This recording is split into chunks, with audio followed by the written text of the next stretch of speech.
Hallo, mein Name ist Marius Herrmann, GIS-Analyst bei WGeoGIS und ich zeige Ihnen heute, wie man mit WigiWeb CMS, dem Content-Management-System, ganz einfach Benutzerinnen und Benutzer verwalten kann und deren rechte Rollen zuweisen kann.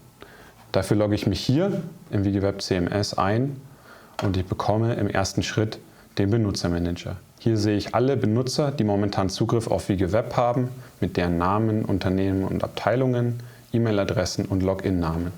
Ich kann nach diesen Informationen sortieren und ich sehe den Status der Benutzer, grün hinterlegt, aktive Benutzer, gelb hinterlegt, solche Benutzer, die nur einen zeitlich begrenzten Zugang haben, was beispielsweise im Rahmen einer Projekttätigkeit, die zeitlich befristet ist, sinnvoll sein kann. Ganz einfach kann ich neue Benutzerinnen und Benutzer hinzufügen, indem ich auf diesen Button drücke und die entsprechenden Details angebe.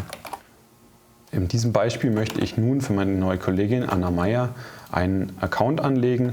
Dafür gebe ich entsprechende Informationen für diese Benutzerin ein, gebe im zweiten Schritt einen Login-Name ein und wähle den Status.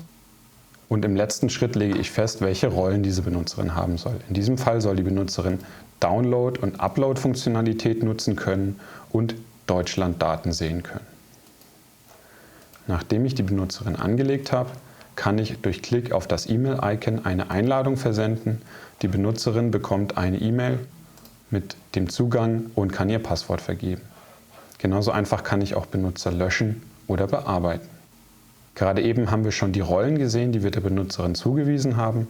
Diese werden im Rollenmanager verwaltet und hier kann ich einfach neue Rollen hinzufügen.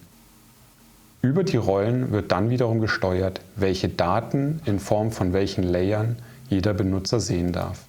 Hier habe ich einen Beispieldatensatz Postleitzahlen mit Potentialdaten über ganz Deutschland. Und diesen Datensatz möchte ich nun über eine Rolle den entsprechenden Benutzern zuweisen. Ich weise diesen Datensatz der Rolle Deutschland Gesamt zu und alle Benutzer mit dieser Rolle können den entsprechenden Datensatz sehen.